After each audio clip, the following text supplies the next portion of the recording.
बोलो श्री प्राणनाथ प्यारे की जय। श्री सतगुरु महाराज की जय। प्रेम प्रणाम जी। सभी सुंदर साथ जी के चरणों में प्रणाम जी। आप सबके धाम हृदय में विराजमान युगल जोड़ी के चरण कमल में कोटि कोटि नमन। तो प्यारे सुंदर साथ जी, आप सबका ई गुरुकुलम की शुक्रवार की बीतक मंथन की कक्षा में स्वागत है। तो चलिए आज का सत्र प्रारंभ करते हैं हम राहुल जी के द्वारा एक प्यारे से वाणी गायन से। प्रेम प्रणाम जी सुंदर साथ जी। प्रणाम जी। आवाज आ रही है ना? हाँ जी। बंदो सतगुरु चरण को करु सुप्रेम प्रणाम। अशुभ हरन मंगल करन धन श्री देव चंद्र जी नाम। श्री प्राणनाथ निज मोलपति श्री मेहराज सुना। तेज कुंवर श्यामा जुगल को पल पल करूं प्रणाम। पिया जी को पल पल करूं प्रणाम। पहले आप पहचानो रे साधु, पहले आप पहचानो। पहले आप पहचानो रे साधो, पहले आप पहचानो। बिना आप चिन्हो पार ब्रह्म को, कौन कहे मैं जानो। बिना आप चिन्हे पार ब्रह्म को, कौन कहे मैं जानो। पहले आप पहचानो रे साधु, पहले आप पहचानो। पीछे ढूंढे घर आपनो, कौन ठौर ठहरानो। पीछे ढूंढे घरों आपने, कौन ठौर ठहरानो। जब लग घर पावत नहीं आपनो, जब लग घर पावत नहीं आपनों से, भटक फिरत भर मानो। पहले आप पहचानो रे साधो, पहले आप पहचानो।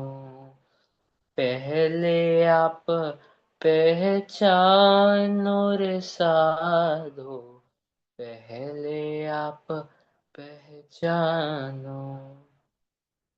पांच तत्व मिल मोहल रच्यो है, पांच तत्व मिल मोहल रच्यो है। सो अंतरिक्ष क्यों अतकानो। या के आस पास अटकावे नहीं, या के आस पास अटकावे नहीं। तुम जान के संशय भानो।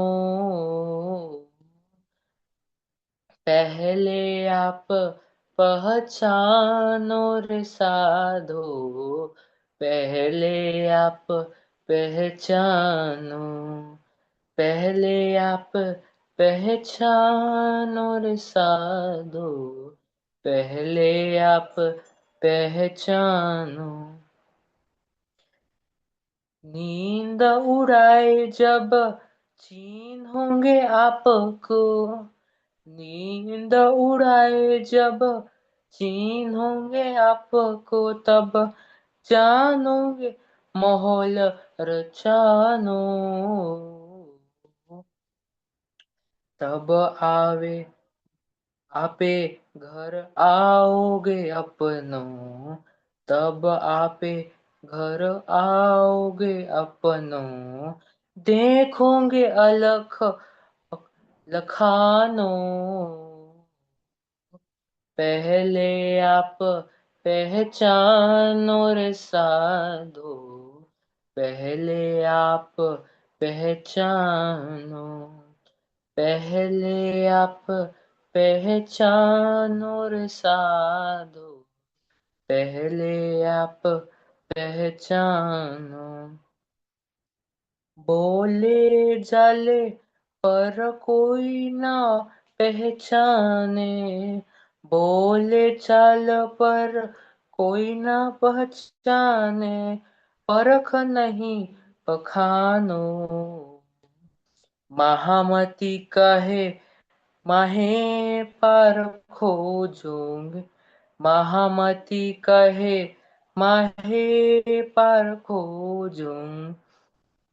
तब जाए आप उलखानो, तब जाए आप उलखानो। पहले आप पहचानो रे साधो, पहले आप पहचानो। बिना आप चिन्हो पार ब्रह्म को, कौन कहे मैं जानू, कौन कहे मैं जानू। पहले आप पहचानो रे साधो, पहले आप पहचानो, पहले आप पहचानो रे साधो, पहले आप पहचानो। प्रेम प्रणाम जी, सभी सुंदर साथ जी को प्रेम प्रणाम जी। प्रेम प्रणाम जी राहुल, आपके चरणों में प्रणाम जी। बहुत सुंदर किरंतन की वाणी से आपने ये वाणी गायन लिया कि किस प्रकार अक्षरातीत परब्रह्म हमें अपने निज स्वरूप की पहचान में स्थित होने को कह रहे हैं कि आप अपने आप को पहचानो, जो धाम धनी की मेहर के बिना पॉसिबल नहीं है। तो किस प्रकार राज्य की मेहर की छत्र छाया में ही अपने निज स्वरूप की पहचान हो सकती है कि मैं शरीर हूँ, आत्म हूँ, पर आत्म हूँ, मैं क्या हूँ, इसके बारे में वो हमें जानने को प्रेरित कर रहे हैं, जो सिर्फ और सिर्फ हमारी जागृत बुद्धि के ज्ञान के द्वारा पार की पहचान दे रहे हैं। तो बहुत सुंदर, प्रणाम जी। जी सुंदर साथ जी, मैं आज नए जुड़े सोल बडीज का स्वागत करती हूँ। हमारे साथ एक दो नए सोल बडीज भी आज आए हैं। आप सबका ई गुरुकुलम की क्लास में हार्दिक अभिनंदन। और आज की सेशन को आगे बढ़ाते हैं। तो हम सूरत का प्रसंग कर रहे थे। सूरत के प्रसंग में प्रकरण नंबर 33 कर रहे थे हम सुंदर साथ जी। तो श्री जी किस प्रकार 500 की जमात लेकर सूरत से प्रस्थान करते हैं और कहाँ कहाँ जाते हैं, हमने थोड़ी सी चौपाइयाँ पिछली बार की थी, आज उसको कंटिन्यू करेंगे। लेकिन उससे पहले एक अच्छा सा क्विक रिकैप, हाँ, बैटरी चार्ज करने के लिए। तो वृंदा जी के पास चलते हैं। तो सभी बहुत कंसंट्रेशन से सुनेंगे और जितना भी हो सके हम उनके प्रश्नों के उत्तर देने का प्रयास करते हैं। और हमारा रिकैप करवाती है वृंदा जी। प्रणाम जी। जी, प्रणाम जी। सभी सुंदर साथ जी के चरणों में प्रेम प्रणाम जी। जी, पिछली बार जो हमने देखा प्रसंग, सूरत के बाद श्री जी और सभी सुंदर साथ जी सिद्धपुर पहुंचे। सिद्धपुर में केशवदास जी की जागनी किस तरह से हुई, रेवादास जी का जो प्रसंग बना, वो सब हमने देखा। अब केशवदास जी की जागनी हुई, उन्हें ईमान आ गया है रेवादास जी की बातें सुनकर। उसके बाद केशवदास जी ने सुंदर साथ जी क्या किया, और वो श्री जी को ढूंढते ढूंढते कहाँ पहुंचे, मतलब श्री जी का और केशवदास जी का मिलना कहाँ पर हुआ। ये तो वृंदा जी ने आज आसान क्वेश्चन पूछ लिया। जी सुरभि। तो केशव दास जी को फिर सिर्फ सुन के इतनी वो लगन हो गई कि मुझे तो उनसे मिलना ही है। तो 6 मंथ्स तक मतलब वो उन्होंने फिर ढूंढना शुरू किया, और वो सबसे पूछते गए कि मतलब यहाँ पे जो पहले वो आए थे 6 महीने पहले, वो कौन, कहाँ गए, मेहर जी प्राणनाथ जी किधर है। तो वो ढूंढते ढूंढते वो दिल्ली जाके उनसे मिलन हुआ। वो एक जगह का नाम भी आता है, वो मुझे याद नहीं आ रही जहाँ पे वो मिले, पर वो दिल्ली में मिले श्री जी से वहां पे। बहुत सुंदर। दूसरा प्रश्न ही यही था कि दिल्ली में कहाँ पर मिले। लाल दरबार ऐसे कुछ था क्या? हाँ, लाल दरवाजे से, लाल बिल्कुल दरबार, हाँ। सही। जी, तो उसके लिए हमें चौपाई में बताया कि वो ऐसे ही उतसे चल्या, ढूंढे तो फिरे सब ठौर, ढूंढते दिल्ली पहुंचा, खोज करी अत जोर। इसमें चारों चरण बहुत ही महत्वपूर्ण और बहुत सुंदर है। पर अगर सबसे ज्यादा खास देखें तो पहला चरण और चौथा चरण है, वो बहुत ही मतलब हमें बहुत कुछ सिखाता है। तो पहले चरण में क्या कहा, वो ऐसे ही उत से चलिया। ओ मतलब कौन है, कोई सुंदर साथ जी? ओ ऐसे ही उत से चलिया, तो ये ओ कौन है, किनके लिए कहा? केशव दास। केशव जी के लिए। बिल्कुल, केशवदास जी के लिए। तो केशवदास जी ने जैसे ही रेवादास जी से बातें सुनी और जैसे ही उन्हें ईमान आया, तो जहां पर खड़े रहकर या जिस स्थान पर वो बातें कर रहे थे, वहीं के वहीं से उत से चलिया, वो वहां से निकल पड़े। किनके लिए निकल पड़े? तो वो तो अक्षरातीत था। जिस अक्षरातीत की पहचान उन्हें इन थोड़े से शब्दों में हो गई, उस अक्षरातीत के लिए वो वहीं के वहीं से, वो घर भी वापस नहीं गए, किसी को बताने के लिए भी नहीं रुके कि मैं जा रहा हूं। ऐसे हाथ में उनके कुछ था या नहीं, कुछ नहीं पता, पैसे भी थे कि नहीं, बस जिस स्थिति में जैसे ही ईमान आया, वहीं उसी कदम से वो श्री जी को ढूंढने के लिए निकल गए। और ढूंढत फिरे सब ठौर, निकले थे गुजरात से। सिद्धपुर कहाँ है? गुजरात में। तो वहां से निकले और ढूंढते ढूंढते कितना लंबा समय बीता। आज की तरह वो जमाना थोड़ी था कि पूरी फैसिलिटी कुछ नहीं थी। तो वो ढूंढते ढूंढते दिल्ली पहुंचा, दिल्ली तक पहुंचे। खोज करी अत जोर, ये जो चौथा चरण है ना सुंदर सा जी, ये बहुत ही खास है कि खोज करी अत जोर। जोर मतलब बहुत ही मेहनत की है उन्होंने खोजने के लिए।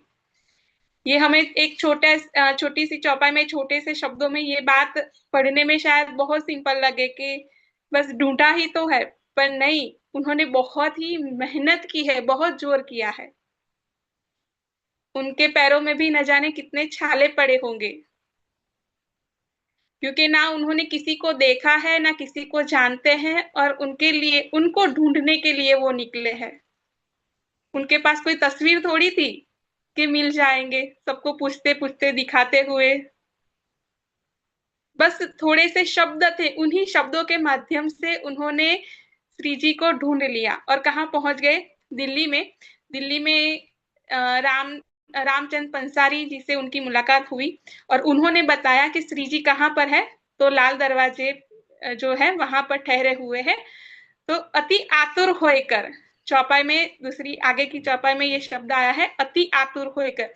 देखिए, जो अति जोर करके खोज की ना, जब उस खोज को, जैसे कितने प्यासे थे, जब उन प्यासे को वो सामने पानी मिल जाए तो उसकी हालत क्या होगी, पता चल जाए कि यहाँ पर कुआं है तो, या यहाँ पर पानी है तो केशवदास जी का भी हाल यही था कि अति आतुर होकर इतने खुश हो गए हैं कि जिनकी खोज में निकला था वो आखिरकार अब मिलने वाले हैं। और फिर श्री जी का और केशवदास जी का मिलन हुआ। देखिए, आगे का प्रसंग रहा सूरत का। सूरत में लालदास जी और श्री जी का मिलन हुआ। वो लालदास जी जो सब कुछ खाली हाथ लेकर आए हैं, सब कुछ छूट गया अब।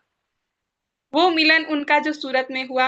अब दिल्ली में केशवदास जी जो हमारे बहुत ही खास सुंदर साथ है, उनका श्री जी के साथ मिलन हो रहा है।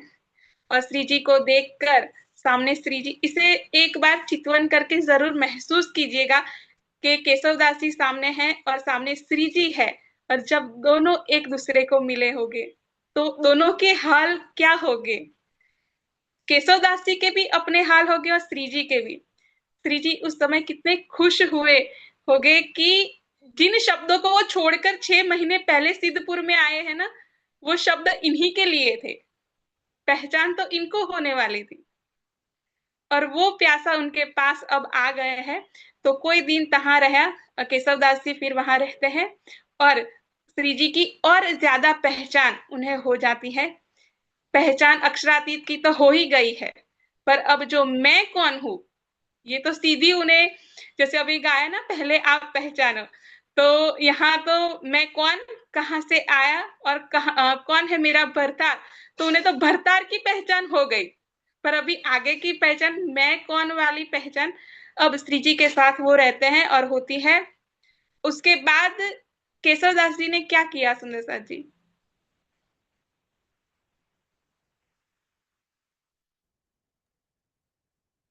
जब उन्हें और अधिक पहचान हो गई, फिर केशवदास जी का नेक्स्ट स्टेप क्या था? हाँ जी कार्की। राम जी दीदी, उसके बाद केशव दास जी सिद्धपुर गए और वहां जाके उन्होंने जागने का कार्य किया, और जो भगवान रेवादास उपाध्याय जी थे उन्हें भी जागृत किया, उन्हें धामधनी अक्षरातीत की पूर्ण पहचान कराई। और वहाँ सिद्धपुर में हमारा प्रथम ज्ञान केंद्र की स्थापना भी केशव दास जी की थी। बहुत सुंदर, बहुत अच्छा, सही है। जब श्री जी की पहचान और ज्यादा, मतलब सब कुछ अब उनके हृदय में जागृत ज्ञान और ज्यादा आ गया, उसके बाद चौपाई एक कही, तब लड़ने दज्जाल सो बांधी कमर जोर, कि अब तो उन्होंने दज्जाल से लड़ने के लिए अपनी कमर बांध ली, कि अब जागो उनका हुआ, अब जगाओ का भी काम करना है।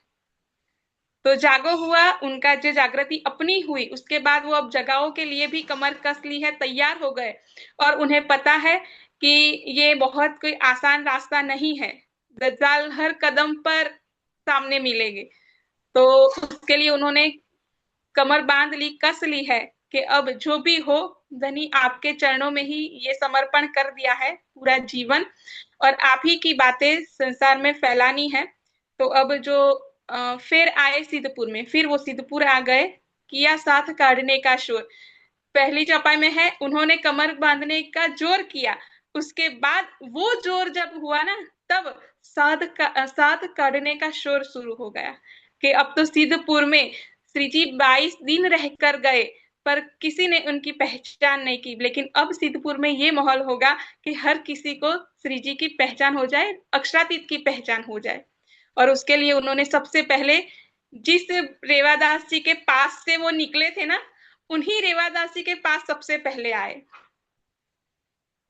कि जहां से उन्होंने जो दोनों बातें कर रहे थे और वहीं से उनके कदम निकल गए श्री जी के लिए, वो श्री जी के पास जाकर वो कदम वापस उन्हीं रेवादास जी के पास आ गए हैं। और सबसे पहले उन्हीं नसीहत दी, और बार बार उन्हें ये वाणी समझाई, बातें समझाई, और तिनको ले आया साथ में, और फिर उन्हें भी सुंदर साथ में ले ही आए और किया खबरदार। उन्हें ये बहुत सोचिए कि जिस रेवादास जी को पहचान सिर्फ श्री जी की क्या थी, उन्होंने क्या पहचान कराई थी केशवदास जी को, रेवादास जी ने। जब रेवादास जी और केशवदास जी मिले, तब रेवादास जी ने क्या शब्द प्रयोग किए थे श्री जी के लिए?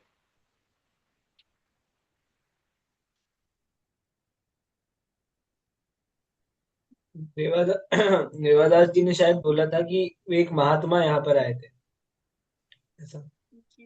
और कोई?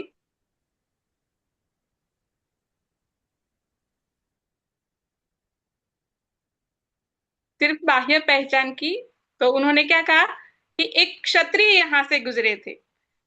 तो जब तक केशवदास जी वापस नहीं आए, तब तक रेवादास जी के लिए श्री जी की पहचान यही है कि एक क्षत्रिय थे। लेकिन अब जब केशवदास जी उनसे मिलते हैं, तब उन्हें वो पहचान कराते हैं कि वो कोई क्षत्रिय नहीं, वो तो अक्षरातीत है। और उसके बाद रेवादास जी को भी ये पहचान हो जाती है कि वो तो अक्षरातीत था। सोचिए, अब जब उनकी जागृति होती है तब उनके हाथ कितना अफसोस होगा, कितना दुख लगा होगा कि वो अक्षरातीत जो मुझे ये ज्ञान देकर गए, मुझे सब कुछ देकर गए, पर मैंने उस समय उनकी पहचान नहीं की। मैं उनके पीछे पीछे पालनपुर तक भी गया, पर सिर्फ उन्हें क्षत्रिय जाना, वो अक्षरातीत नहीं जान पाया। लेकिन जब अब केशवदास जी ने पहचान कराई, तब पता चला कि वो तो अक्षरातीत था, जो पहचान केशवदास जी को हो गई थी। उसके बाद फिर से यहाँ देखिए, ये एक केशवदास जी है, इसके अलावा यहाँ 2 केशवदास जी सिद्धपुर में और है, जिनकी जागनी केशवदास जी ने ही की। तो इस तरह से अभी हमें टोटल 3 केशवदास जी यहाँ पर मिले हैं। और जो जो सुंदर साथ की यहाँ केशवदासी ने जागनी की ना, उन सब सुंदर साथ के लिए नाम तो सभी नहीं मतलब रिपीट कर रहे हैं, पर उनकी एक एक खास चरण है उन सुंदर साथ की जागृति के साथ, वो बहुत ही मतलब बहुत अच्छे हैं सुंदर साथ जी। तो जैसे ही उन्होंने सबको पहचान कराई तो सुंदर साथ की हालत क्या होने लगी, तब टूट गई सब आस, कि उन्हें संसार की सारी आशाएं छूट गई और एक सिर्फ श्री जी की यानी राज्य की आशा रही।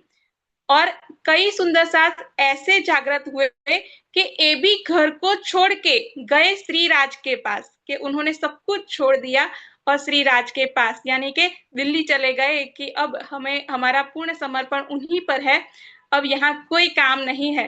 तो उन्होंने सब कुछ छोड़कर श्री जी के साथ चल दिए और दिल्ली में आ गए सब, और सेवा की दिल आस, क्या आस लेकर आए थे, तो सिर्फ और सिर्फ सेवा की आस लेकर आए थे। और कई सुंदर साथ ऐसे थे कि लोक अलोक की छूट गई सब बुध, कि उन्होंने संसार की सारी नश्वर चीजें जो है, जो भी नश्वरता है, वो सब कुछ उनके दिल से हट गई और सिर्फ वो अखंड सुख और आनंद उनके दिल में आ गया। और कुछ सुंदर साथ ऐसे थे कि जो श्री जी के साथ गए, वहां पर उन्होंने और ज्यादा श्री जी की पहचान की और वापस वो भी जागने के कार्य में वापस सिद्धपुर आकर लग गए। इस तरह से जो गार्गी जी ने बता ही दिया कि किस तरह से सबसे पहला हमारा जो मंदिर कहिए या ज्ञान केंद्र कहिए, वो सबसे पहला हमारा सिद्धपुर में स्थापित हुआ। और वहां पर क्या होने लगा, तो धाम चर्चा नित हो ही साथ रहा पकड़, कि यहाँ हर क्षण हर पल परम धाम की बातें होने लगी, नित होवी। अब ये नित्य वहां पर एक उनका शेड्यूल बन गया था कि यहाँ पर रोज चर्चा होती और साथ रहा पकड़, और सुंदर साथ भी इस चर्चा से ऐसे जुड़ गए कि मानो उन्हें लगता ही नहीं था कि वो श्री जी से दूर है, ऐसा ही था कि श्री जी हमारे साथ ही है। इतना सुख इन वचनों के माध्यम से उन्हें मिल रहा है। और अब चलिए सिद्धपुर से श्री जी कहाँ पर आए सुंदर साथ जी।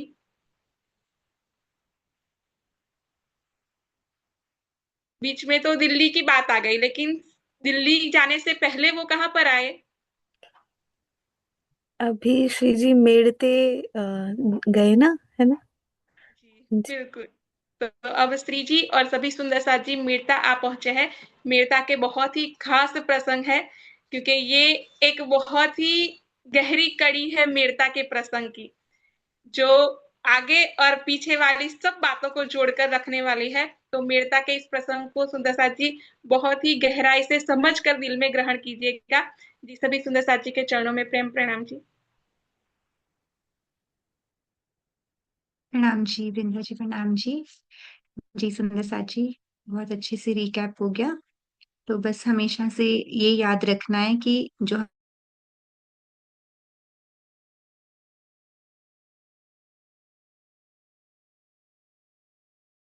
हैं, लेकिन उनके हृदय में एक वो दृढ़ विश्वास, डिटर्मिनेशन, दृढ़ संकल्प जो था, वो कहाँ उनको अपने प्रियतम तक ले गया।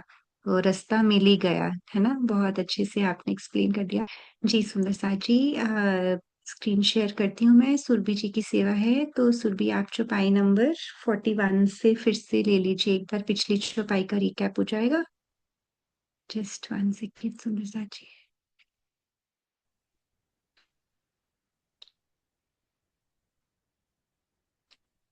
जी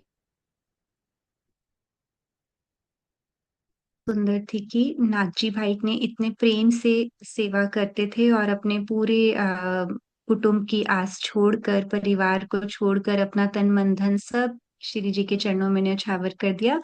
तो पाया खिताब गरीबदास। तो मतलब श्री जी ने लाड से, प्यार से, अब वो विनम्रता उनके अंदर इतनी होगी कि मतलब एक एक चरण से, एक अक्षर से श्री जी पूरा का पूरा बता देते हैं कि किस प्रकार इस सुंदर साथ में क्या गुण थे, हमें ये भी साथ साथ लेते जाना है। तो पाया खिताब गरीबदास, तो ये श्री जी ने उनको नाम दिया था खुद से, प्रेम से, जैसे लक्ष्मण सेठ जी को लालदास दिया। तो ये सारा हो गया सुंदर साजी। ठीक है, चौपाई नंबर 41 तक चलते हैं।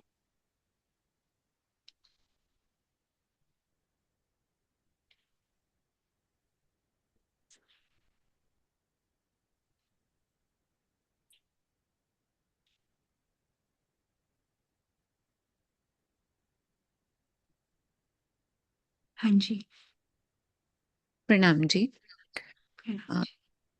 थाना थाप्या सिद्धपुर में केशव भट्ट के घर, धाम चर्चा नित हो वहीं, साथ साथ रया पकर। सिद्धपुर में केशव भट्ट जी के ने अपने घर में ज्ञान केंद्र की स्थापना की। वहां पर प्रतिदिन ही परमधाम के ज्ञान की चर्चा हुई करती थी, जिसका रसपान सुंदर साथ लिया करते थे। अब सिद्धपुर से मेड़ते पहुंचे धाय, लाभानंद जति सो चर्चा करी बनाए। श्री प्राणनाथ जी सुंदर साथ के साथ सिद्धपुर से चलकर मेड़ता शीघ्र ही पहुंच गए। वहां पर उन्होंने लाभानंद यति से आध्यात्मिक ज्ञान के संबंध में बहुत अधिक चर्चा करी। 10 दिन चर्चा में भय ठौर ठौर हुआ जब बंद, तब कही महात्मा मेरो मेरो गयो, मेरे मार्ग को परबंद। जब श्री जी से चर्चा करते हुए 10 दिन बीत गए, किंतु उसे कदम कदम पर श्री जी के प्रश्नों का उत्तर नहीं आया, तब उसने अपने मन में सोचा कि इससे तो मेरी महात्मा समाप्त हो जाएगी। ये तो मेरी प्रतिष्ठा की राह में सबसे बड़े रोड़ा है। तो ये बेसिकली उनके जो लाभानंद यति हैं वो अपने मन में ये सोच रहे हैं, वो श्री जी के प्रश्नों का उत्तर नहीं दे पाए। अब आगे उसमें वो यति को एक्सप्लेन किया है। हम्म। हाँ, तो मतलब सही बता रहे हो बिल्कुल आप। बस अभी श्री जी के आने से पहले वहां पर बोलबाला इनका था, मतलब हम्म, क्योंकि इनके पास तांत्रिक विद्याएं वगैरह थी, तो इनका बहुत बोलबाला था। तो जब श्री जी के साथ चर्चा करते थे तो इनको प्रश्नों के, क्योंकि ज्ञान तो था नहीं, तो वो बस तंत्र मंत्र और सिद्धियां प्राप्त करके उन्होंने ये सब हासिल किया हुआ था। हाँ जी। तो बस वो यही बताया कि यति वैसे तो मतलब उनके लिए बोला जाता है जिन जो मतलब पार ब्रह्म के ज्ञान में बहुत ज्यादा ज्ञान हो और वो उसमें ध्यान में रहते हैं। पर ये बिल्कुल ऑपोजिट है, क्योंकि यहाँ पे वो जैसे आप बता रहे हो कि वो तांत्रिक विद्याओं की जो मतलब नकारात्मक उससे मिलती हैं, सिद्धियों से मिलती है, तो उनके पास सिर्फ वो सब था, पर एक्चुअल में कोई ऐसे ज्ञान नहीं था। हम्म। और सोचो, इसके बाद भी उन्होंने सबको अपने उसमें किया हुआ था, लाइक श्री जी के आने से पहले मेड़ता में सब इससे बहुत मतलब डर के भी रहते थे। डरते थे, हाँ हाँ। हम्म। मारो दाब के पहाड़ से इनको डारो उल्टाए, सब दैत्यों के मंत्र से भांत भांत किए उपाय। अब वे ये सोचने लगे, क्योंकि अब उनको डर लग गया कि उनकी जो मतलब वहां पे जितना चलता था उनकी तो वो सब समाप्त हो जाएगा। तो वो सोचते थे ऐसा कि मैं भारी भारी चट्टानों के नीचे दबाकर उन्हें मार डालूं। इसके लिए उसने आसुरी शक्तियों के मंत्र के द्वारा सिद्ध की हुई तांत्रिक क्रियाओं से सबको मारने का तरह तरह प्रयास किया। तो अब वो वही बताया कि जैसे हम्म। एक सकारात्मक अगर आपके अंदर मन में सात्विक और सकारात्मक भावनाएं हैं, तो मन एकदम आध्यात्मिक सिद्धियों एवं आत्मबल की प्रति होता है। अदरवाइज अगर आपके मन में तांत्रिक और तामसिक सिद्धियां, मतलब अगर आप उसकी तरफ हो तो आपके मन में तांत्रिक सिद्धियां प्राप्त होती हैं। इसी क्रियाओं में वो बेसिकली जैसे हम्म, आ, शमशान घाट के पास जाके वहां पे भूत प्रेतों हम्म, को खुश प्रसन्न करने के लिए मंत्रों का जप करके वो सिद्धियां प्राप्त करते हैं, वो ऐसे चीजें करते हैं। तो बस वही एक्सप्लेन किया। मुझे हमेशा से ना ये प्रसंग पढ़ के ये लगता है कि इससे ये पता चलता है कि मन की शक्ति देखो, जिधर लगा लो। मतलब इसने नेगेटिविटी की तरफ और नकारात्मकता की तरफ मार डालूंगा, ये कर दूंगा, भूत प्रेतों को अपने वश में कर लूंगा, उधर लगाई तो उन्होंने वो अचीव कर लिया। सो ये हम्म। मन का बल है। है ना, मन ही खोले मन ही बांधे, श्री जी ने इसलिए बताया ना। बहुत इम्पोर्टेंट भी है कि मन को सही जगह लगाना है। हाँ बिल्कुल। मतलब ये कितना, इस प्रसंग से ये बहुत बड़ा सिखापन है कि मन को जिधर लगा लो वो कहाँ से कहाँ पहुंच जाता है। ये भी कोई आसान नहीं है, इसने बहुत मेहनत की होगी इन्होंने यहाँ तक पहुंचने के लिए और ये सब लेने के लिए। मतलब कितना वो जप तप और ऐसा किया होगा कि पूरा टाइम साधनाएं की होंगी उसके लिए। लेकिन मन किधर चला उनका, उनको क्या पता कि वो ये वाली लाइन आई ना कितनी, कि चट्टानों के नीचे हम्म। दबाकर उनको मार डालूं। अब गोवर्धन पर्वत को अपनी पिंकी फिंगर पे उठाने वाले को कोई चट्टानों के नीचे दबा के मतलब मार सकता है ना। तो जी। घर पर्वत उठो नहीं, तब हार के बैठा ठौर, पंच वासना सब देव जहां खड़े, तहां मंत्र चले क्यों और। लाबानंद के आह्वान पर आए हुए भूत प्रेतों ने बड़े बड़े पत्थरों को उठाने की कोशिश की, लेकिन उनसे एक कंकरी भी नहीं उठ पाई। अंत में लाबानंद हार कर निराश मुद्रा में बैठ गया। जहां अक्षर ब्रह्म की पांचों वासनाएं शिव, सनकादि, कबीर, विष्णु और शुकदेव तथा सभी देवी देवताएं ब्रह्मपुण्य की सुरक्षा में खड़े हैं, वहां कोई तांत्रिक शक्ति भला कैसे ही काम कर सकती है। तो वही है कि हमारे पास तो बहुत ज्यादा मुझे लगता है प्रोटेक्शन है, वो बहुत ही बिल्कुल हमको इन तांत्रिक या ऐसे किसी भी चीज से ऐसे डरने की जरूरत नहीं है, क्योंकि राज जी ने हमारे आसपास इतने सारी मतलब देवी देवता और ये जो जैसे मम्मी मुझे बताती थी कि जो जो वो है ना हमारे क्या बोलते हैं अक्षर ब्रह्म की दो, जोश और अशराफील, जबराइल और अशराफील हमारे मतलब खड़े हैं हमेशा हमें प्रोटेक्ट करने के लिए। तो हम्म, हमको ऐसे कभी डरना नहीं है। जैसे मैं अकेले भी हाँ, रहती थी दिल्ली, हम्म, वैंकूवर, इधर उधर सब जगह, तो कभी ऐसे हम्म, डर नहीं लगा कि मतलब हाँ वो हमेशा है। और कभी एक बार ये पर्सनल एक्सपीरियंस शेयर कर रही हूँ कि कभी ऐसे लगा था डर, तो उस मोमेंट पे मतलब ऐसे कहीं झगड़ा हो रहा था मेरे अपार्टमेंट में ऊपर नीचे, तो एकदम से जब आवाज आती है तो डर लग जाता है क्योंकि अकेले इतनी दूर बैठे हैं। तो उसी मोमेंट पे ऐसे दो पिजन्स आए थे वहां पे मेरी ऐसे बालकनी पे। मैंने कहा अरे ये तो वही है, अभी वही मतलब ऐसे मुझे सहारा देने आए हैं कि यहाँ पे अभी अकेली हाँ, नहीं हूँ, हाँ, है हमें बिल्कुल। हमेशा है मेरे बस वो पास। एक फीलिंग दे देते हैं राजी, और वो फीलिंग ही है कि मतलब, और फिर देखो इस बात का ज्ञान था आपको कि भी जिब्राइल मेरी रक्षा में खड़ा है ना, हर समय के लिए। राजी ने अपने फरिश्ते क्या, और असराफील जागृत बुद्धि का ज्ञान, इतनी सारी तातुम वाणी, उसमें एक एक शब्द इतना भारी, वो सब हमारी प्रोटेक्शन के लिए है यहाँ पे, है ना। और कबाए तले राजी ने अपने रखा हुआ है हमें, तो बहुत ये इस बात का ज्ञान होने के बाद डर गया ना, है ना। तो इसलिए ये बहुत इंपॉर्टेंट है कि जब तक हमें अंदर से ज्ञान नहीं आता, पहचान नहीं आती, तो फिर हम नेगेटिविटीज में आ ही जाते हैं, बिकॉज माया तो करती है ये सब, और सबके साथ होता है ये। तो बहुत ही प्यारा है, आपने एक्सपीरियंस भी शेयर किया। तो ये धीरे धीरे हमें महसूस होने लग जाता है कि राज्य हमारे सहरग से नजदीक हैं, कोई हमें भयभीत नहीं कर सकता, है ना। बहुत अच्छा। हाँ जी। दिखाऊं में डगाए के आसन कर बैठा सुन, खोज खोज खाली भया, ग्रह के बैठा मुन। लाबानंद ने सुंदर साथ को विचलित करने करने का भरपूर प्रयास किया, किंतु असफल रहा। वह आसन लगाकर शून्य में ध्यान भी करता था, तथा अपनी एक एक शक्ति को खोज खोज कर प्रयोग करना चाहा, किंतु असफल होने पर मौन व्रत धारण कर बैठ गया। ये वाणी क्या शोर है ये वो अंदर मतलब किसी को भी मौन कर सकते हैं। और इसका तो क्या ही बस चलना था कि इसको लगा कि अब जब कुछ भी नहीं है तो अब कहता कि मैं बात ही नहीं करूंगा, मौन धारण करके बैठ गया। अब उसके पास कुछ है ही नहीं है बात करने को। रामचंद्र आए मिले, मेड़ते के ठौर, सेवा में शामिल रहा तब आस न रही और। मेड़ते में रामचंद्र भाई आकर श्री जी से मिले। जब वे धामधनी के चरणों में सेवा करने लगे तब उन्हें संसार की कोई भी कामना नहीं रही। एक हवेली ले के तहाँ बिराजी बिराजे श्रीराज, चर्चा बड़ी हो वहीं रहया न कोई काज। मेड़ते में एक हवेली लेकर सब सुंदर साथ सहित श्रीराज जी विराजमान हुए और वहां चर्चा का प्रवाह जोर शोर से चलने लगा।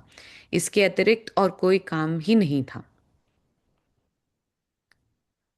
शोर पड़ा शहर में आवत सब खलक, घेर रहे मद माखा ज्यों, कोई आए बीच हक। श्री जी के मुखारबिन से होने वाली चर्चा की सारे नगर में धूम मच गई। जिस तरह से छत्ते के पास मधुमक्खियां भागकर आती हैं, उसी तरह से मेड़ता का सारा जन समूह उनकी चर्चा सुनने के लिए आने लगा। बहुत से लोगों ने तारतम ज्ञान ग्रहण किया और निजानंद की राह अपनाई। तो अब वही है कि लाभानंद जी अब मौन लेके हार मान के बैठ गए, तो अब किसी को डर ही नहीं रहा। जो पहले उन्होंने इतना डर लगा के रखा था कि अगर वो कुछ भी किसी और के पास जाएंगे तो तांत्रिक से मतलब कुछ तो कर देंगे उनको। तो इसलिए अब मिडते में सारे बहुत जोर शोर से सब सुंदर साथ सब लोग आके चर्चा सुनने लगे बिना भय के। ये चरण कितना प्यारा है ना, घेर रहे मधुमाखी ज्यों। जैसे एक हनी बीज हनी के छत्ते पर आकर मतलब हनी के लिए वो पूरी की पूरी घेर लेती है ना, तो अब इससे ये पता चलता है कि उनको क्या मिल रहा होगा। जो वो लेने वाले आ रहे हैं चर्चा में, किस प्रकार मतलब उनको वहीं पर अब इसलिए हवेली भी लेते थे। और सोचो सभी सुंदर साथ सेवा में होते थे और एक ही हवेली में वहीं दिन रात सिर्फ चर्चाएं हो रही हैं और सुंदर साथ सेवा कर रहे हैं। कहीं किसी को अपने भोजन करने के लिए घर नहीं जाना पड़ता। मेड़ता में अभी भी एक रसोई ऐसी है जो तब से चलती है। मेरे फादर इन लॉ ने एक बार शेयर किया था, वो अक्सर जाते हैं मेड़ता। तो तब से अभी तक एक रसोई है मेड़ता में, एक गली है। और अभी आगे नाम आएंगे ना, सुंदर साथ के राजा राम भाई और झांझन भाई, उनके टाइम से ही वो वहां पर अभी भी खाना बनता है। और पूरा का पूरा मतलब कोई भी आके वहां खाना खा सकता है। तो ये तब की सेवा अब तक चलती है, इतने पुरानी मतलब 450 300 साल से 400 साल के बीच का वक्त हो गया है। तो ये मेड़ता का बहुत बड़ा मतलब प्रसंग महत्वपूर्ण इसलिए है क्योंकि राजा राम भाई और झांझन भाई अभी मिलने वाले हैं, इस प्रसंग के बाद आएगा। तो ये हो गया हमारा तांत्रिक विद्याओं का। हाँ मतलब श्री जी के पास सब सब आने लगे। जी। आया चांपसी चित सो और आया रघुनाथ, छोड़ कटुम कबीला, चला श्री राज के साथ। चापसी और रघुनाथ सच्चे मन से श्री जी की चर्चा सुनने आया करते थे। धामधनी के चरणों में आकर उन्होंने अपने परिवार और समाज की आशा छोड़ दी तथा जागने कार्य में श्री जी के साथ चल पड़े। अगर बारे बनिया मिने, आया राजा राम, रमे समेत कबीला अपने, सेवा करी तमाम। राजा राम अग्रवाल वैश्य कुल के थे। ये अपने संपूर्ण वंश खानदान सहित धामधनी के चरणों में आए और पन्ना जी तक सब सुंदर साथ की सेवा करते रहे। इसमें बस यही बताया कि कबीला मतलब उसको बोला हम्म। है उसको। मतलब खाली अपने परिवार के साथ नहीं, सोचो एक्सटेंडेड फैमिलीज उस समय साथ में रहती थी, तो उन्होंने अपनी पूरी एक्सटेंडेड फैमिलीज को साथ में लेके पूरे खानदान सहित श्री जी के चरणों में आए। तो ये मतलब वही है कि हम ऐसे एक एक चौपाइयों में पढ़ते हैं कैसे उन्होंने ईमान लाया होगा, कैसे चर्चाएं सुनी होंगी, है ना। पता नहीं कौन सा प्रसंग सुना होगा जो एकदम से अंदर से इतने जागृत हो गए कि खुद भी सेवा में आए और पूरे खानदान को भी सेवा में लेकर आए। तो वो जो जर्नी है ना एक एक सुंदर साथ की, बहुत ही कॉन्सेंट्रेटेड फॉर्म में ये 4000 चौपाइयों में दी गई है, लेकिन बहुत कुछ है इनके बिहाइंड। झांझन आया साथ में लिए कुटुंब परिवार, लाया ईमान अर्श पर, पहुंचा परवरदिगार। झांझनबाई अपने संपूर्ण परिवार के साथ सुंदर साथ में सम्मिलित हुए। उनके मन में अक्षरातीत तथा परमधाम के प्रति अटूट विश्वास पैदा हो गया। और आया मकरंद और भाई मान सिंह और भाई मोहन मनोहर, ए आए ईमान ले अंग। मकर मक, मकरंद भाई मान सिंह मोहन तथा मनोहर भाई ने भी श्री प्राणनाथ जी के मुखारविंद से चर्चा सुनी और तारतम्य ज्ञान ग्रहण किया। ये तो नाम राज्य के भी होते हैं ना, मोहन, मनोहर। ये सुंदर साथ के भी नाम वैसे ही हैं जो उनके पास आ रहे हैं। और आया सादल और भाई नंदराम, और आया रिखेश्वर, दो जीवन दास नाम। चर्चा सुनकर शार्दुल नंदराम भाई ने धामधनी के चरणों में अपनी आत्मा का संबंध जोड़ा। इनके अतिरिक्त दो और सुंदर साथ ऋष ऋषीश्वर।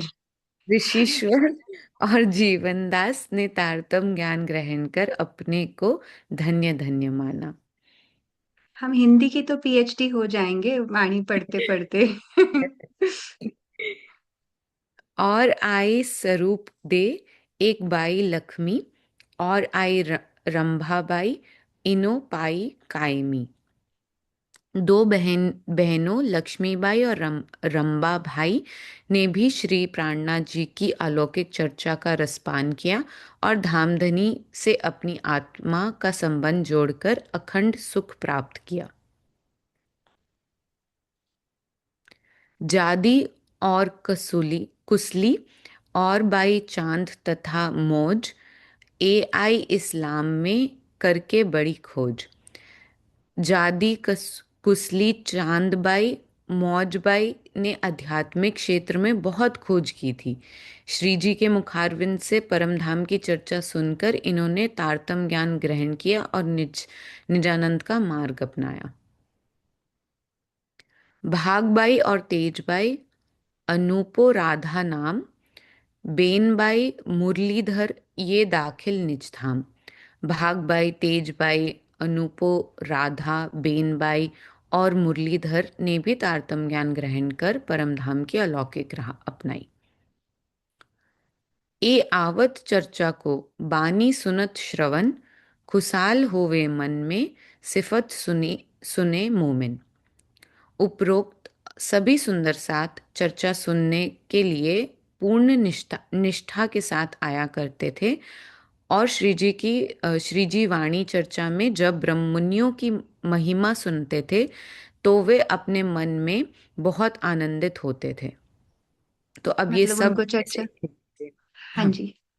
नहीं, मैं ये बोल रही थी कि उनको चर्चा सुन के क्या फील होगा कि वो जिसकी बात श्री जी कर रहे हैं वो मैं ही हूँ, तो वो ब्रह्म अंगना का जो दावा ले ले, वो चर्चा सुनते सुनते उसको ऐसे लगेगा श्री जी ने जिस ब्रह्म मुनियों की बात की है वो मैं ही हूँ। तो ये सुंदर सार ऐसे थे जो सभी ऊपर जिनका नाम मेंशन किया आपने। और इनकी सोहबत से आया केतेक साथ, तिनके नाम ना लिखे पर धन्य पकड़े हाथ। अब सुंदर साथ की संगति से और भी बहुत सुंदर साथ ने तारतम ज्ञान ग्रहण किया। यद्यपि उनके नाम नहीं लिखे गए फिर भी धामधनी ने उनके हाथ पकड़कर माया से निकाला है। खर्ची पाती इनकी पहुंचत लड़ाई मीने, पतली कमरी ओढ़न को आवत थी उत से। जागनी कार्य में मायावी लोगों से होने वाले ज्ञान युद्ध में सारा खर्चा मेड़ता की सुंदर साथ से आया करता था। ओढ़ने के लिए पतली कंबल भी मेड़ता से ही आया करते थे। इत सब साथ में राजा राम सिरदार, तारतम बानी सब में हुआ खबरदार। सेवा करने वाले इन समस्त सुंदर सात में राजा राम भाई प्रमुख थे। तारतम वाणी का भी उन्हें विशेष ज्ञान था। अपनी आत्म जागृत के लिए वे हमेशा सावधान रहते थे। मतलब खाली सेवा ही नहीं करते थे, अब वो हाँ। अपने लिए भी खबरदार यूं रहते थे कि तारतम वाणी अपने हृदय में भी वैसे तो इतना बस से बिना सेवा ऐसी वाली हो भी नहीं सकती है जो वो करते थे, लेकिन फिर भी वो कहते थे, मतलब नहीं तो होता है ना कि हम ज्यादातर मतलब सेवा में ही लगे रहते हैं और इतना हम अपने अपनी ग्रोथ के लिए कभी कभार हम भूल भी जाते हैं। लेकिन वो कहते हैं कि अब उनको तारतम वाणी का भी विशेष ज्ञान था और अपनी आत्म जागृति के लिए भी, मतलब एक कितना कुछ करना है, सिर्फ सेवा ही नहीं करनी है, ज्ञान भी हासिल करना है, चितवन भी करनी है, ध्यान भी करना है, वाणी मंथन भी करना है और फिर अपने आचरण में भी वो सब कुछ लाना है। तो ऐसे पूर्ण सुंदर साथ कहते हैं ना, राज्य के बिना कोई पूर्ण नहीं है, लेकिन बीतक साहिब में जितने ब्रह्म मुनियों के नाम आए हैं ये पूर्ण है। और मनाबाई सेवा में रहवे खबरदार, पावत है दीदार को, रहे तरफ धनी निर्धार। मना भाई धामधनी की सेवा में हमेशा सचेत रहती थी। वे श्री जी का प्रतिदिन दर्शन करती थी तथा उनका ध्यान हमेशा श्री प्राणनाथ जी की ओर ही बना रहता था। प्रणाम जी। आप 3 चौपाइयां और ले लो, उसके बाद फिर थोड़ा प्रसंग बदलेगा, तो आप 3 और ले लीजिए। अब इन समय मेरते मिने, बड़ा जो पड़या सौर, चर्चा और दीदार को खलक चली आवे इन ठौर। इस समय मेड़ता में चारों ओर श्री जी की अलौकिक ज्ञान की चर्चा हो रही थी।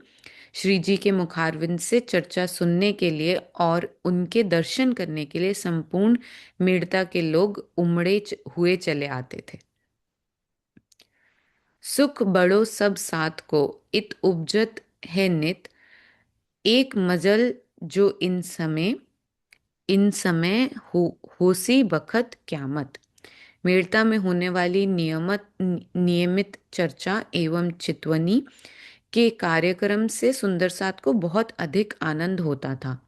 अब तक केवल एकमात्र हिंदू पक्ष की ही चर्चा चलती रहती थी, किंतु मेड़ता के बाद क़यामत का समय आ जाने तथा अखरुल इमाम मोहम्मद मेहदी साहिब बुजुम्मा के प्रकट होने की भी चर्चा प्रारंभ हो गई।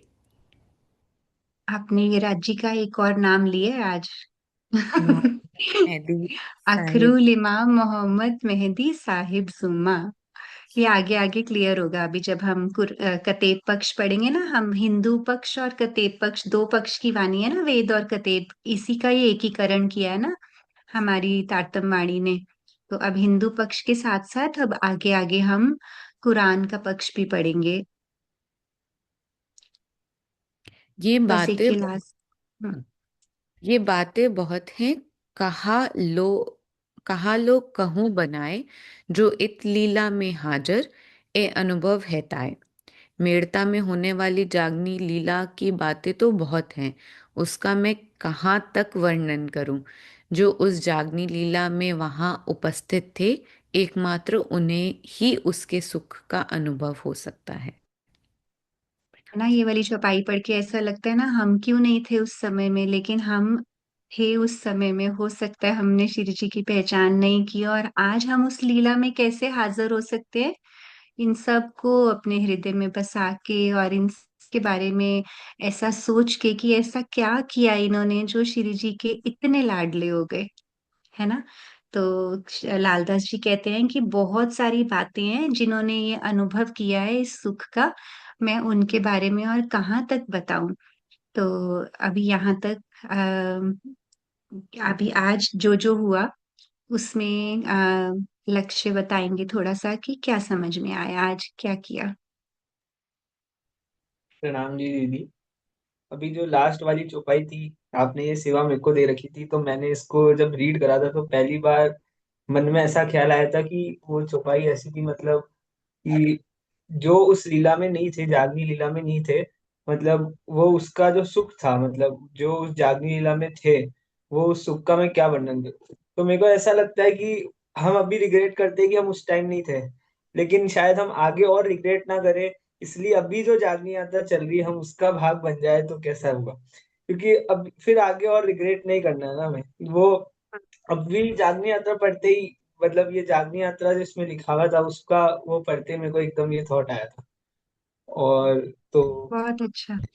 आपने पूरा प्रेजेंट में घटा दिया है कि हमें मतलब ये पूरा का पूरा अभी हमारे पास भी मौका है ना, और यही आखिरी मौका, सुनहरी मौका हमारे पास अभी भी है। बिल्कुल। मेरे को ऐसा ही लगता है कि मतलब वो उत्तर प्रदेश वाली जागनी यात्रा हुई, उसमें अगर भाग नहीं बन पाए ना जो सुंदर साथ, उनके लिए स्वामी जी ने एक और ऑप्शन रख दिया अभी मध्य प्रदेश और गुजरात की जागनी यात्रा शुरू करने के लिए, कि कोई बात नहीं, मतलब रिग्रेट ना हो, इसलिए एक और मौका मिल जाए। वो तो ये अनवरत चलेगा जब तक है ना, सेवा ज्ञानपीठ की तरफ से ये अनवरत चलेगी। हम इसका पाठ सेवा करके इसमें शामिल हो सकते हैं, है ना। आप ऑलरेडी कर ही रहे हो सेवा, बहुत अच्छी बात है। तो आज के प्रसंग में हमने और क्या क्या कवर किया, और कोई सुंदर सा शेयर करना चाहता है?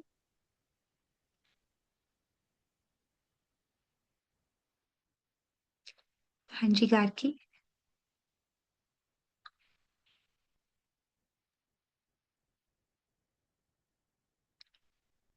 तो हमने आज लाभानंद जी वाला प्रसंग सुना ना, तो वो सुनते ही मेरे मन में एक विचार आया। कोई मतलब कि बड़े महाराज जी भी जब अपनी उसमें मतलब राज्य को पाने की यात्रा में थे, तो तब उन्हें भी कोई ऐसे ही महंत मिले थे जो इस बात पे महाराज जी से झगड़ने लगे कि आपने मुझे प्रणाम क्यों नहीं किया, मेरे सामने सर क्यों नहीं झुकाया। तो वहाँ महाराज जी बोलते हैं कि अगर आप इस लायक होते तो मेरा ऑटोमेटिक सिर झुक जाता आपके सामने। तो इससे बहुत ज्यादा नाराज हो जाते हैं और बार बार महाराज जी को एक ही बात बोलते हैं कि मंगलवार को देखूंगा, मंगलवार को देखूंगा। क्योंकि उसने वो भी एक तांत्रिक था, उसने सिद्धियां प्राप्त कर रखी थी बहुत सारी। तो जैसे ही मंगलवार का दिन आया, तो ऐसे ही जो बड़े महाराज जी थे वो अपने ध्यान में बैठ गए।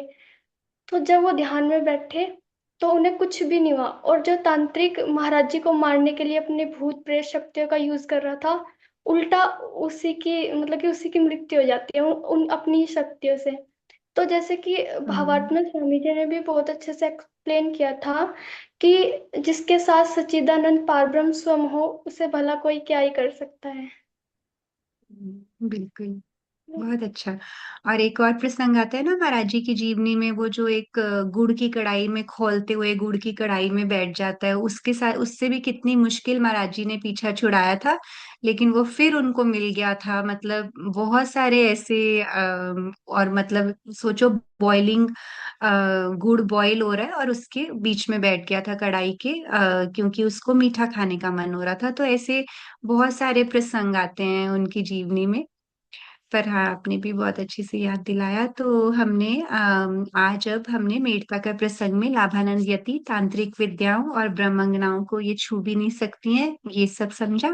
और अब हमारे मेड़ते में राजा राम और झांझन भाई भाई जी की सेवा पन्ना जी तक चलेगी। इसको बहुत सुंदरता से आगे आगे के प्रसंगों में भी करेंगे, लेकिन अभी मेड़ते के प्रसंग में जो हमारी मूल बीतक में कवर नहीं हुआ, पर बहुत बहुत इम्पोर्टेंट प्रसंग है एक ललिता सखी का, वो अब हम वृंदा जी से सुनते हैं। जी, प्रणाम जी सभी सुंदर साथी को। अ, दुलाभानन यति वाला प्रसंग रहा, ये तो बहुत ही खास है, क्योंकि इन्हीं के कारण सब नहीं आ रहे थे। श्री जी को आए 10 दिन हो गए थे मेड़ता में, लेकिन लाभानंद यति के ही सब जगह चर्चे थे और डर था, तो सब आ नहीं पा रहे थे श्री जी के पास। लेकिन ये एक आड़ी का लीला हुई। देखिए, अभी तक कहीं पर इस तरह से आड़ी का लीला नहीं हुई जो यहाँ पर आड़ी का लीला हुई है। और यहाँ ये आड़ी का लीला से सब को धनी पर और ईमान आ गया। तो एक तो अब वाणी चर्चा आकर सुनेंगे, उससे ईमान बढ़ता है, उससे श्री जी के पास तो सब नजदीक खींचे आते हैं। लेकिन ये जो पहला स्टेप ही मेड़ता में हो गया ना, कि ये जो डर था सबका वो हट गया, उससे और ज्यादा सब खींच कर आने लगे। और जिस तरह से यहाँ पर सब सुंदर साथ के नाम बताए कि कौन कौन किस तरह से आया। कोई कुटुंब परिवार छोड़कर आया, कोई कुटुंब परिवार लेकर आया। ये सबसे सुंदर बात है इस नृत्य के प्रसंग में, जहाँ चौपाई में भी ये सुंदरता हमें मिलती है कि कैसे किसी ने कुटुंब कबीला सब कुछ छोड़ दिया और कैसे ऐसे सुंदर साथ है जो सबको लेकर आ गए।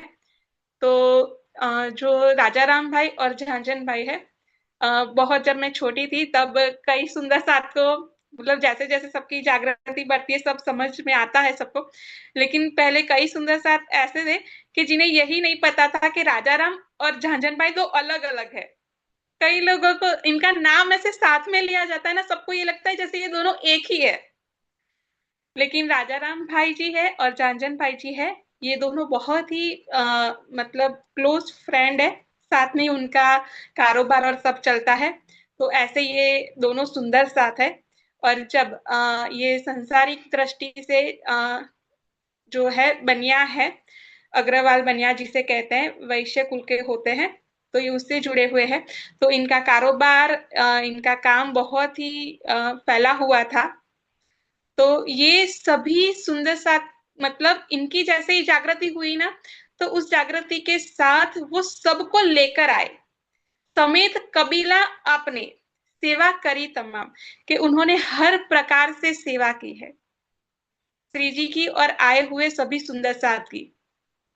और ये आगे राजा राम भाई जी के बारे में बताया। फिर दूसरी चौपाई में आगे झांझन भाई जी के बारे में बताया कि झांझन आया साथ में लिए कुटुंब परिवार, लाया ईमान अरस पर पहुंचा परवरदिगार, कि उन्हें कैसे श्री जी पर ईमान आ गया और उस परवरदिगार को उन्होंने भी पहचान कर ली। अब सुंदर साथ जी यहाँ पर ललिता सखी का प्रसंग बनता है, लेकिन उससे पहले यहाँ दो जो खास बातें हैं जो दिल में आ रही है वो थोड़ा सा मंथन करते हैं। कि एक है जो सुबह सुंदर साथ जी के नाम बताए, उसके बाद है जो अभी चित्रा जी ने बताया उस तरह से कि खर्ची पाती इनकी पहुंचत लड़ाई मीने, पतली कमरी ओढ़न को आवत थी उत से। मेरता में जैसे ही श्री जी पर राजा राम भाई और झंझन भाई ईमान लेकर कुर्बान हो गए, उसी क्षण से उनकी सेवा इस तरह से शुरू हो गई कि वो कभी खत्म ही नहीं हुई। खत्म न होने का मतलब क्या है कि जैसे सबसे पहले ही चित्रा जी ने ये बता दिया कि आज भी मेरता में कैसे सेवा होती है, तो ये आज भी अनवरत चलती हुई मेरता के सुंदर साथ की सेवा है। ये ऐसी कुर्बानी राजा राम भाई और झंझन भाई जी ने उस समय पर की है, और ये सेवा पन्ना जी तक श्री जी और सभी सुंदर साथ जी पहुंचे ना, तब तक उनकी ये सेवा चली। इसका अर्थ ये नहीं कि पन्ना जी के पहुंचने के बाद वो सेवा छूट गई, उनकी सेवा तब भी चालू ही रही। उसमें अब सुंदर साथ जी आपने, मतलब ये जितनी चौपाइयां हमने कवर की, उसमें ये बताइए कि ललिता सखी का प्रसंग कहाँ पर फिट होगा, कहाँ से हम ये समझ पाएंगे कि यहाँ से ललिता सखी हमें मिलते हैं। आपको कहीं पर भी लगा ऐसा कि यहाँ इस चौपाई से या इस बात से ललिता सखी जी हमें मिल रहे हैं? क्योंकि यहाँ ललिता सखी का प्रसंग तो कहीं बताया ही नहीं है, तो ललिता सखी बीच में यहाँ हमें कहाँ मिल रहे हैं? क्योंकि यहाँ हमें स्पष्ट नाम देकर नहीं बताया, लेकिन इशारों में तो ये बात हमें बता ही दी है।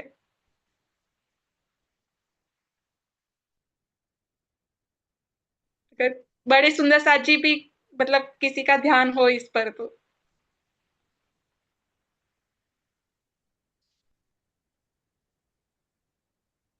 पहला हैंड रेस चित्रा जी का हुआ। नहीं, वर्षा दीदी बोलेंगे। जी दीदी वर्षा दीदी, बोलिए आप।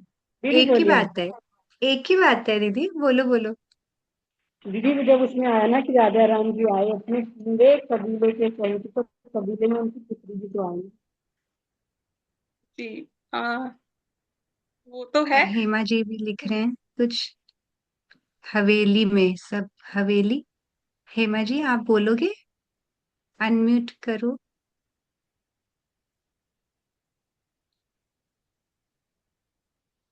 प्रणाम जी सब। प्रणाम जी। जब राणा जी हवेली एक लेके रुकते हैं ना सब सुंदर साथ के साथ, तो वो हवेली शायद से, नॉट वेरी श्योर, ललिता सखी जी के पिताजी की होती है। सबके आंसर ठीक है। चित्रा जी, आपका जवाब? हाँ, मेरा इनके बीच में ही है। मुझे नहीं आता, आप ही बताइए।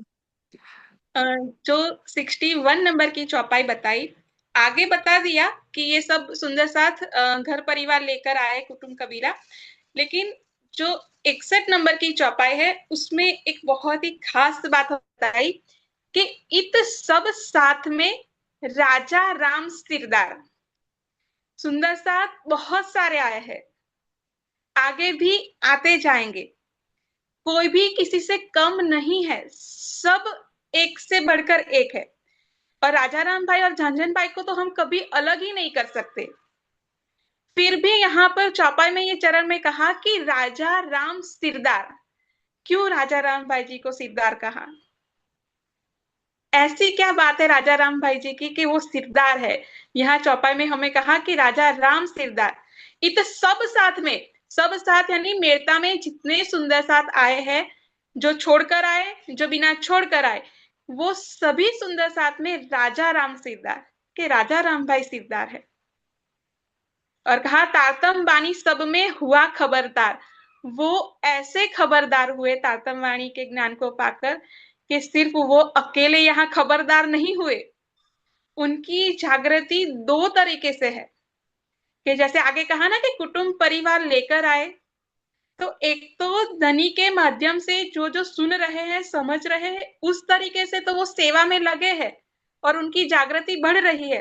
लेकिन जो घर परिवार लेकर आए हैं ना साथ में, घर परिवार की कुर्बानी, वो अपने ही घर के लोगों की कुर्बानी से भी सीख रहे हैं। ये होना है खबरदार होना। और यहीं से हमें इस सिरदार शब्द से राजा राम भाई जी के साथ जो ये सिरदार जुड़ा है ना, यहीं से हमें ललिता सखी का प्रसंग मिलता है कि यहाँ ललिता सखी हमसे जुड़ी हुई है। क्योंकि ये ऐसे सुंदर साथ है कि जिनकी जो पुत्री है, जो मतलब ललिता सखी है, उनकी कुर्बानी भी उन्होंने कर दी। ये कितनी बड़ी बात है सुंदर साथ जी कि उन्होंने अपना सब कुछ समर्पण किया। तो समर्पण में सिर्फ उन्होंने अपने अकेले को नहीं रखा है, उन्होंने अपनी बेटी को भी समर्पण कर दिया है। ये है कुर्बानी। और ललिता सखी ने भी यही किया है। तो ललिता सखी का प्रसंग तो सभी सुंदर साथ जी जानते ही है, और आगे भी हमने बहुत बार किया है ये प्रसंग आगे के क्लास में, तो बहुत ज्यादा तो कुछ नहीं कहना है इस प्रसंग में। लेकिन ललिता सखी ये वो सुंदर साथ है, वो किशोर मतलब एक युवान सुंदर साथ है। यही है हमारे निजानंद की नींव। ऐसे ये सुंदर साथ है कि सबसे बड़ी खास बात इनकी है, एक तो लड़की होना। उस समय में आज के जैसा समय नहीं था। आज जितनी फ्रीडम, जैसे बोलते हैं ना कि स्त्रियां है वो पुरुषों के कंधे से कंधा मिलाकर चलती है, साथ साथ चलती है, ना आगे ना पीछे। बहुत कुछ हम स्त्री सशक्तिकरण पर सुनते हैं। लेकिन आज ये सब कुछ बहुत आसान है शायद। वैसे आज भी कई जगह पर ये मुश्किल तो है ही, लेकिन पहले के जमाने से आज थोड़ा आसान है सब। लेकिन ये उस समय की बात है, उस जमाने की बात है कि जहां पर लड़कियां घूंघट से भी बाहर नहीं निकलती थी। ऐसे समय में इतने बड़े राजा राम भाई झांझन बाई जो है, उसमें राजा राम भाई जी का ये कुर्बानी, उनकी बेटी की ललिता सखी की कुर्बानी, कि जब उन्हें धनी की पहचान हुई, तब पूरा वारी रे वारी जो हमारी क्लास शुरू हुई, तो बैकग्राउंड में यही हमने कीर्तन रखा था आज, इसीलिए कि क्योंकि आज ये प्रसंग यहाँ पर जुड़ा हुआ है। तो ये पूरा तो वाणी मतलब प्रकरण हम अभी यहाँ नहीं ले सकते हैं समय के अभाव में, लेकिन आप सब इस प्रकरण को जरूर मंथन कीजिएगा आज कि ललिता सखी जी क्या कह रहे हैं। जब मेड़ता में उनके घर पर श्री जी पधारे, और जो प्रसंग वहां फिर से देखे, एक आड़ी का लीला पहले ये लाभानंद यति वाली हो गई, फिर से आड़ी का लीला होती है ललिता सखी जी वाली, कि यहाँ पर कैसी उनकी कुरूपता थी।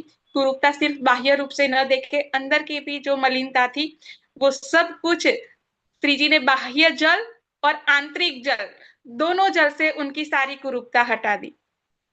यानी वाणी में कहा है ना, पाक न हो ये इन पानी है, चाहिए अर्श का जल। तो वो अर्श का जल उन पर, उनके दिल में श्री जी ने डाला है। और जब वो डाला गया है ना, तो मन के अंदर भी जो अवगुण थे, जो भी बातें थी, वो सब बातें दूर हो गई। मतलब वो सब जो कालापन था, जो कुरूपता थी, वो मन की, दिल की भी हट गई और बाह्य तन की भी हट गई। और जब वो सुंदरता उन्होंने पाई, तब उनके पास अब दो मार्ग थे कि या तो वो संसार को चुन ले, यानी दुनिया ले, या फिर दिन ले, यानी धनी को चुन ले। और देखिए, उन्होंने धनी को चुना। उन्होंने राज्य के मार्ग को, श्री जी को चुन लिया कि अब मेरा संसार से कोई नाता नहीं। ये राजा राम भाई जी की तरफ से भी कितनी बड़ी एक उन्हें फ्रीडम मिल गई है कि उन्होंने भी अपनी बेटी को बांध कर नहीं रखा कि अब तो बेटी मतलब इतनी सुंदरता को पा गए हैं। तो और ये वो बेटी है उनकी कि वो आज तक, मतलब श्री जी उनसे मिले उससे पहले उनके घर में हजारों लोग उनके आगे पीछे घूमने वाले हैं, क्योंकि ये बहुत मतलब पैसे वाले सुंदर साथ है। उन्हें शायद पानी का ग्लास खुद नहीं लेना पड़ा कभी, ऐसे ये सुंदर साथ है। और अब जो मार्ग उन्होंने पसंद किया है, उस मार्ग पर उन्हें पानी भी नसीब न हो, ऐसा भी समय आएगा कि जहां प्यासा रहना पड़े। लेकिन उन्होंने जब ये मार्ग पसंद किया, तब राजा राम भाई ने बहुत ही खुशी खुशी उनको ये विदा किया। मतलब श्री जी के साथ जागनी यात्रा में उनको जाने दिया, कभी बांध कर नहीं रखा। और इसी कारण राजा राम सिरदार, ये चरण यहाँ पर फिट होता है कि राजा राम भाई जी क्यों सिरदार है। कि हर तरफ से ये कब होता है, इतनी मतलब दिल की बातें कब उठती है सुंदर साथ जी, कि किसी को बांधा ना जाए। यही प्रेम का लक्षण है। प्रेम में कभी बांधा नहीं जा सकता। और प्रेम कब होता है, जब जागृति होती है। तो ये ऐसे सुंदर साथ है, ऐसी जागृति है कि जिसमें प्रेम इतना बढ़ गया कि सबको आजाद कर दिया। और ललिता सखी जी ने किस तरह से पन्ना जी तक, जिस तरह से आगे बताया ना कि राजा राम और झंझन भाई जी की सेवा पन्ना जी तक चली, वैसे उनकी सिर्फ बाह्य पैसों वाली सेवा से नहीं, धन वाली सेवा की बात नहीं है। उनकी तो पुत्री हर क्षण श्री जी के साथ चल रही है पन्ना जी तक। आखिरी सांस तक वो श्री जी के चरणों में समर्पित रहे। अब ये ललिता सखी का प्रसंग तो बहुत कुछ हमें सिखाता है, लेकिन बस इसे इतना ही समझते हैं। लेकिन एक और खास प्रसंग सुंदर साथ जी के, एक तो आप ये वारी रे वारी प्रकरण जरूर मंथन कीजिएगा आज। इसके साथ एक और प्रकरण जो है वो आपको मंथन करना है, और वो है कीर्तन का 118वां नंबर का प्रकरण जो है, मोमिन लिखे मोमिन को कहो तो आए इत। कि जब ये प्रसंग भी यही समझ सकते हैं हम, क्योंकि आगे इस प्रसंग की कहीं बात नहीं हमें मिलेगी। इसीलिए कि जब राजा राम भाई जी और झंझन भाई जी की सेवा पन्ना जी तक होती रही, तब जब श्री जी पन्ना जी पहुंचे, तब पन्ना जी में पहुंचने तक उनका कहीं पर भी ध्यान नहीं था कि इतनी 5000 की जमात का भरण पोषण कैसे होता है, सबका गुजारा कैसे होता है, ये सेवा कहाँ से आती है। छत्रसाल जी का ध्यान इस बात पर नहीं था। लेकिन एक दिन जैसे सब बातें कर रहे थे कि इनके पास तो कोई रसायन है और इसी से ये सब कुछ मतलब चलता है और ये सब की मतलब गुजारा होता है सबका, तब जब उन्होंने श्री जी से बात की और तब उन्हें पता चला कि ये सारी सेवा कहाँ से आ रही है, इसी मेड़ता से, जिसका प्रसंग हम आज कर रहे हैं। कि मेड़ता के राजा राम भाई और झंझन भाई के माध्यम से ये सारी सेवा आ रही है। तब छत्रसाल जी को इतना दुख हुआ, इतनी तकलीफ हुई कि मेरे घर पर आए सुंदर साथ, मेरे यहाँ पर इतने सालों से रह रहे और सेवा कहीं और से आकर हो रही है, यानी मैं सेवा नहीं कर पा रहा। उन्हें इतनी तकलीफ हुई कि वो छत्रसाल जी उस समय इतना रोए हैं कि उन्होंने दरवाजा बंद कर लिया, खाना भी नहीं खाया। उनके आंखों से आंसू रुक नहीं रहे थे, किसी की बात सुन नहीं रहे थे, मतलब दरवाजा ही नहीं खोल रहे थे। वो उन्हें इतनी तकलीफ पहुंची इस बात से कि मैं सेवा न कर पाया और कहीं और से सेवा आ रही है। और तब छत्रसाल जी ने कहा कि अब मैं ये सेवा करना चाहता हूँ। और तब उन्हें जो वरदान मिला और सब ये बातें हम जानते ही हैं। फिर उन्होंने किस तरह से सेवा अपने हाथ में ले ली। और तब जब ये सेवा छत्रसाल जी ने ले ली, तब राजा राम भाई जी ने यही मेड़ता से छत्रसाल जी को पन्ना जी में पत्र लिखा। और पत्र लिखकर उन्होंने पूछा कि मोमिन लिखे मोमिन को, ये 118 नंबर का प्रकरण सुंदर साथ जी दिल लगाकर इसको मंथन करिएगा, सिर्फ पढ़ने के लिए मत पढ़िएगा। कि मोमिन लिखे मोमिन को, कि एक मोमिन, ये मेड़ता के राजा राम भाई दूसरे मोमिन पन्ना जी के छत्रसाल जी को पत्र में लिखते हैं कि कहो तो आवे इत, कि आप कहो तो अब मैं वहां आ जाऊं। कहा? तो पन्ना जी। क्यों? क्योंकि मेरा मेड़ता में रहने का उद्देश्य क्या था कि मुझे ये सेवा करनी थी, लेकिन अब सेवा तो आपने ले ली है, तो फिर अब मैं यहाँ क्यों रहूं, क्योंकि सेवा तो सारी अब आप कर रहे हैं। तो आप कहो तो मैं पन्ना जी आ जाऊं, अब श्री जी के चरणों में सेवा में लग जाऊं। तब छत्रसाल जी को इस बात से, इस पत्र को पढ़कर इतना तकलीफ होती है, इतना दर्द होता है कि शायद उन्हें उस समय ये दर्द नहीं हुआ। उनके आंसू उस समय के कम हो गए जब उन्हें पता चला कि सेवा मेड़ता से आ रही थी। उससे भी ज्यादा दुख उन्हें इस पत्र को पढ़कर हुआ। इसीलिए चरण में क्या कहा? ए अचरज देखो मोमिनो, कैसा समया हुआ सखत, कि ये कितना कठिन समय आ गया है कि एक सेवा करने वाला सुंदर साथ दूसरी सेवा करने वाले सुंदर साथ से अनुमति मांग रहे हैं, पूछ रहे हैं कि आप कहो तो मैं वहां आऊं। ये इतना चरण ही, इतनी ही चौपाई और इसके अंदर इतनी गहराई है कि शायद हम कभी बाहर ही ना निकल पाए अगर इसमें, इस प्रसंग में डूबे तो। और छत्रसाल जी इतने, मतलब उनका दिल इतना बैठ जाता है, इतना दर्द से भर जाता है कि उनके आंखों से आंसू। सोचिए, एक बार इसे चित्वन करके जरूर देखिएगा कि वो पत्र, वो कागज कैसा होगा जब छत्रसाल जी ने उसे हाथ में पकड़कर इन लाइनों को, मतलब उन्होंने जो लिखा उसे पढ़ा होगा और उसी पत्र पर उनके आंखों से बहते हुए आंसू गिरे हुए हैं।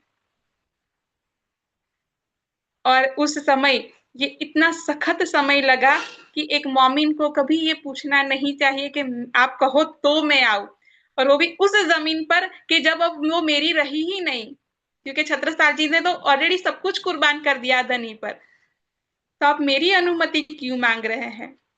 और आगे एक बहुत ही सुंदर, मुझे ये चौपाई इतनी प्यारी है। आगे एक चौपाई में कहते हैं कि मोमिन कैसे होते हैं, सुंदर साथ का प्यार कैसा होता है। तो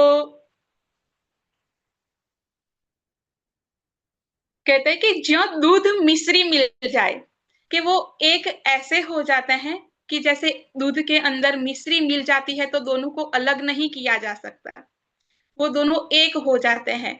तो सुंदर साथ ऐसे होते हैं, उनका प्रेम ऐसा होता है कि वो झूठ वास्ते संसार के लिए जुदा नहीं होते हैं। और जब वो जुदा नहीं होते तो कैसे मिल जाते हैं? तो जैसे दूध और मिश्री मिल जाते हैं। तो ऐसे ये राजा राम भाई के लिए एक चरण जो हमें सिर्फ इस चौपाई में कहा है ना, कि इत सब साथ में, सभी सुंदर साथ में राजा राम सिरदार, के राजा राम भाई सिरदार है। तो इस सिरदारी के पीछे बहुत सारे प्रसंग है और बहुत सारी गहराई और बहुत सारी बातें इसमें छिपी हुई है। तो उसे और भी अधिक आप खुद मंथन कीजिएगा सभी सुंदर साथ जी। जी प्रणाम जी। प्रेम प्रणाम जी। तो जी सुंदर साथ जी, ललिता का मतलब ही आकर्षक और सुंदर होता है।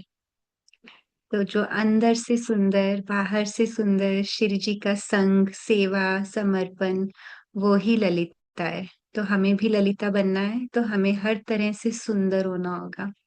आप सब बहुत अच्छे से युवा सुंदर साथ वाणी का मंथन कर रहे हैं ऑलरेडी। तो प्रकरण नंबर 119 किरंतन का, जैसे कि वृंदा जी ने बताया, ललिता सखी के लिए जो किरंतन उतरा है, एक एक चरण उसका जरूर अगली कक्षा में आने से पहले पढ़कर आइए, बहुत ही आपको आनंद मिलेगा, बहुत सुंदर। तो जी सुंदर साथ जी, तो आज के प्रसंग में से मुझे लगता नहीं है कि कुछ बाकी रहा, काफी अच्छे से हमने रिकैप भी किया। ठीक है, तो अगले अभी कल शनिवार की क्लास में हम सेवा पूजा से अपना आगे कंटिन्यू करते हैं। तो अगले शुक्रवार फिर से मिलेंगे बीतक मंथन की एक और क्लास के साथ। बहुत जल्दी से आप सुंदर साथ बहुत सुंदरता से मंथन करते जा रहे हैं सब। ये प्रसंग थोड़े से मतलब सूरत से मुझे लगता है कि अब ऐसी बीतक शुरू हो गई है कि हमें उसमें कुछ याद करने की जरूरत नहीं है, वो अपने आप ही हमारे हृदयों में उतर रही है। तो आप सभी सुंदर साथ के चरणों में प्रणाम जी। बोलिए श्री प्राणनाथ प्यारे की जय, श्री सतगुरु महाराज की जय, पन्ना धाम की जय, सर्व सुंदर साथ की जय। प्रणाम जी, सबके चरणों में प्रणाम जी।